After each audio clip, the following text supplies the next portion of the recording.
Yo, what is going on YouTube? Again, these stupid ass crickets. I don't know how I'm going to get rid of them. I can't even fucking find them. It is your boy GZTV. We are back with another video, and in this video, we are going to be talking about the second to last episode of season 2 of You. We have P.I. Joe. Joe is investigating something, or he is investigating the death of Delilah, trying to make sure he confirms with himself that he didn't do it, but in the end, it doesn't even matter. Sorry. But, yeah, we have a pretty fucking crazy episode. I cannot wait to talk about it. Let's just go. So, obviously, this show is like, we've been waiting, yearning, begging for it to be as completely insane as I knew it was supposed to be. I knew the show was going to take itself to new heights in this season with this whole new storyline, and once we started to learn a lot about 40 and all of that stuff. And man, we did it here. And you also know, we've been kind of hoping all season that maybe Love did a homicide of her own to make her more of a soulmate than Joe even realizes. Here we fucking go. They answered all of our prayers here. We've been talking about it on this channel for a long time. This show hasn't really taken itself to that, Dexter type of level, which I feel like the show is trying to be kind of like this Dexter type of show. And, yeah, well, as far as we know, she did not off her husband, though it's quite the red herring for him to be dead of natural causes. But she does end this episode by taking a busted bottle and slashing Candace's jugular, which should probably kill her, obviously. Which, not for nothing, is the same cause of death for our dearly departed Delilah. Oh man, I mean, there could be theories there could be predictions, there could be a lot of connections. But everyone on the show is either a psycho killer, a victim in waiting, or a minor who the series cannot bear to see killed, but whose life will definitely be fucked up forever due to their proximity to assorted creeps, liars, and manslaughters. Everyone in this series, everybody that has been involved so far, has a negative aspect of their life. But yeah, I'm here for it. I'm here for the carnage. I'm here for the drama. I'm here for the commotion. Let's go. So, that said, still not on board with these gratuitous sepia tone flashbacks to Joe's childhood, which would have taken place in, the late 90s? Why is everything in the color palette of the Oregon Trail? We get it. His dad was abusive. His mom was a victim of said abuse who put her son in an impossible situation. I mean, what is this kid supposed to do? He is so young. He's not quite out there in the world yet. Yeah, aside from the predictable conclusion to that sad family drama, Joe shot and killed his father to save his mother, the first in a pattern of theoretically justified killings in the name of protecting a woman he loves. We learn exactly no new information from this episode's trip down haunted memory lane, so it's not clear why we have to, loiter there with while the action is building up in the present. I feel like, the flashbacks were really cool at first, but I think one weakness in this episode is that they focus way too much on them too long. We know exactly what happened to Joe. We kind of could figure, why he's so broken, why he is this messed up human being, this egomaniac. So, but let's back up to the beginning of the episode. Joe can't believe Delilah is dead. I don't know. I couldn't really either. Yes, he's done a bunch of murders before. Sure, he imprisoned her in the human aquarium for 16 hours with these time-release handcuffs, and also he has no memory of what he got into last night while he was tripping on an especially high dose of LSD. But there's gotta be an explanation for this, one that exonerates Joe and makes him worthy of love, and one that he was pretty much investigating this entire episode. He decides he must figure out who Delilah's killer is, even if the killer is Joe, even if he has to confirm, even if he has to admit that he is the one that killed her. And I have to admit that, at the top of this episode, I was annoyed with what felt like dawdling. Why are we going to waste all this time in the penultimate episode of the season waiting for Joe to uncover the inevitable? Who else knows about the storage unit and could have accessed it, and upon doing so would have wanted Delilah dead? I mean, there's all these sort of things. But, a short list based on what we know now, the real Will, who we are to believe is in Manila, maybe Candace. I mean, those are the only two suspects so far. Given our intel, the short list is quite fucking short of suspects, so I feel like they could have gotten to the point, but honestly, the way they did this episode was pretty nice. I really like how they pulled it off. And Joe quickly rules out Will, obviously. I find all the Will stuff to be sort of ridiculous, even for you. I'm really supposed to believe he'd want to give Joe his actual contact information and stay in touch in this manner. I mean, it's cool, don't get me wrong, they have a dope dynamic, there's a lot of, wisdom coming from Will, but it doesn't seem believable. But I guess the key takeaway there is it wasn't Will, and sometimes when you think you're being catfished, there really is a beautiful woman on the other side end of the line who is going to marry you once you wire her a bunch of money. Romance at its finest, Will and Gigi. So it takes a while, but Joe pieces together his night. He's slowly going around, asking around, like, what the fuck did I do? He went to a Navern, talked to Calvin. Yeah, during that while, Ellie starts to suss out that something is up. I mean, obviously, your sister isn't texting you. It's been a long-ass fucking time.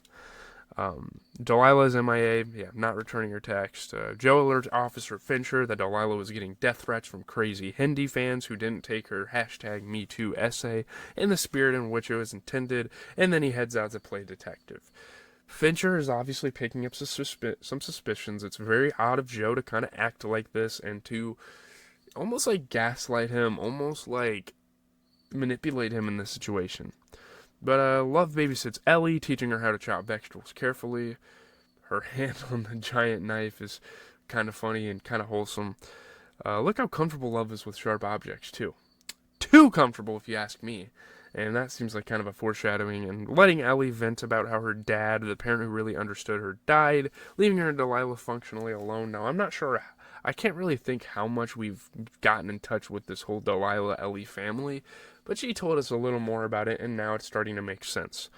So, just to really hammer home that Ellie is alone in this world and stumbling into the path of not one but two narcissistic murderers was a bad break on top of a lifetime of bad breaks for Ellie here. So she is in quite the situation.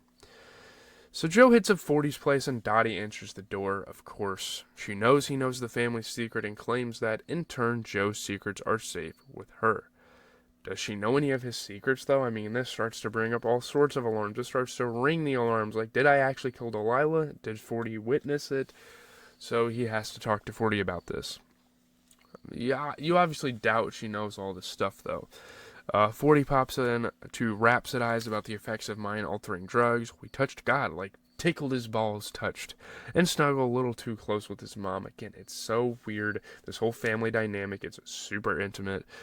I'm just dying for the real story of the Quinn family to be some incest nightmare. I mean, that's just what it feels like. Is that why Dottie's so hard on Love? Because she's bitter that the siblings are closer than mother and son? Did Mom kill the Hour Power because she was jealous of the bond she was building with her son? Is that why she floats through her life now in a haze of pharmaceuticals and moon juice? I can only hope there's something behind this. I can only hope that they touch on that a little more. So 40 tells Joe that it was Joe's idea to see Delilah, and it was that quest that inspired 40 to booty call Candace, with whom he's still in touch, which, not fucking good. Not good for Joe. Probably, not bad for the Quinn family, but not great for them either. So Igor, the driver, took them to that random corner downtown where the storage unit is. Of course, so random, right? Joe would love to pursue this further, but he gets a 911 call from Love. Not a real 911 call, which I wish at least 3 people in this episode will make at the obvious critical junctures. Ellie is convinced something happened to Delilah because Ellie's no dummy, She knows something is up. She knows her sister, and she's smarter than a lot of people give her credit for, especially the characters in the show. Joe returns to the apartment to hug the panic out of Ellie's body. Joe confirms yet again his status as a sociopath, and Love watches this touching scene from across the room and I assume gets pregnant just from seeing Joe tend to this heartsick child. I mean, what the hell. But anyways, left alone, Candace comes by to call 40 a genius for his new and improved Beck script. I mean, she likes it, because obviously it's going to put kind of Joe under fire for what he did to Beck, once they figure out who did it. Turns out, Candace told 40 the truth about Joe, but he still doesn't believe her. She spells it out for him. Hector from Beck's book is Joe. That is Joe. That's Hector. And Dr. Nikki is innocent. Don't come crying to me when he kills your sister, she says, which is quite a huge mic drop. Quite a badass moment for her. Still not convinced our girl survives the season, especially like at this time we knew she was probably going to die inevitably. But as one of my favorite, one of my favorite quotes says, you like to try. But Joe muses over what's best for Ellie, short of having never gotten involved in her precious life in the first place. He thinks using Delilah's phone to trick her into thinking her sister is still alive is the compassionate thing to do. See above. We just said it, sociopath. And then he and Love will run away and raise Ellie as their own. I mean, what kind of twisted, fucked up fantasy is that Joe is building up here? But anyway, when he goes to unlock Delilah's phone with her face, he drops in the screen shatters, making it unusable, of course. So he's just sitting in there, murmuring sweet nothings to her corpse when Candace fucking shows up. Candace spotted the storage unit in a video 40 sent her the night before. And you're thinking, like, I swear to God, if she goes there alone, I will crawl through the screen and murder her myself. Like, what kind of dumbass decisions? So many dumb character decisions. Why would you go in there alone? So she shows up with nothing on her but pepper spray because everybody in this show has a death wish. I mean, she successfully maces Joe temporarily blind, snags his phone, and calls him in with Delilah's body. And call the fucking police, Candace. Like, what are we doing here? You kind of look on helplessly. She texts Love to come meet her here and see Joe for herself. Given Love's allegiances here, what are the odds she would believe Candace's story versus think Candace killed Delilah and framed Joe? I mean, what the fuck? What is she thinking? That she built this prison with the hush money the Quinns gave her? I know law enforcement failed Candace before, but is now really the time for grudge holding? I mean, come on, you have to take care of business here. So Joe sits back and visualizes a supercut of all his past homicides. Love arrives and demands Candace set Joe free. A lot of me saying to myself is, this girl's a moron, just call the police or drop a pin or live stream this to your fucking TikTok.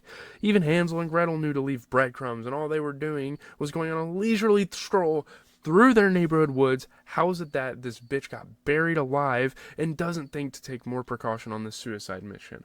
I mean, what the fuck, Candace? Seriously.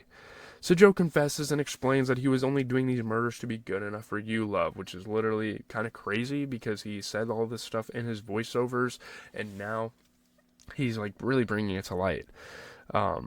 He says that he must have killed Delilah because Delilah figured out that he killed Henderson.